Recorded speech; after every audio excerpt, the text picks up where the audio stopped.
Alcoholics anonymous. देवा, ज्या परिस्थितीला मी बदलू शकत नाही ती स्वीकारण्यास मनाची प्रसन्नता मला दे. जी परिस्थिती मी बदलू शकतो ती बदलण्याचे धैर्य मला लाभू दे आणि अशा परिस्थितीला भेद जाणण्याचे ज्ञान मला दे. आजचे दैनिक प्रतिबिंब. मार्च 26. शिक्षण कधीच संपत नाही. तुम्हाला ईश्वराचे स्वरूप दिसते, त्या स्वरूपातील ईश्वराच्या चरणी तुम्ही शरण जा. त्याच्यापुढे आणि तुमच्या सहकार्यापुढे तुमच्या दोषांबद्दल कबुली द्या.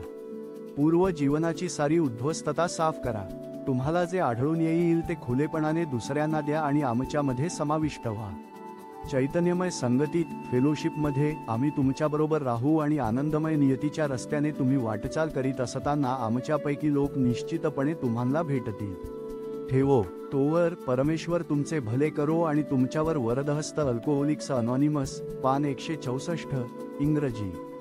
जेव्हा जेव्हा मी हे शब्द वाचतो तेव्हा माझ्या घशात एक आवंढा दाटून येतो. कारण सुरुवातीस काही दिवसातच मला असे वाटले होते की नाही, नको, शिक्षण संपले आहे, ह्यात अजून काय नवीन असणार आहे. आता मी माझ्या पायावर उभा आहे. आज जेव्हा मी हा उतारा वाचतो तेव्हा आमच्या ओच्या संस्थापकांबद्दल आपुलकी वाटते, ज्यासाठी मी प्रयत्नांची पराकाष्ठा करीत होतो. जे मी समजत होतो त्या सर्वांचा सारांश असा आहे की देवाच्या आशीर्वादाने शिक्षण संपलेले नाही. मी एकटा स्वतःच्या बळावर उभा राहू शकत नाही आणि प्रत्येक दिवस नवीन आहे. Alcoholics anonymous.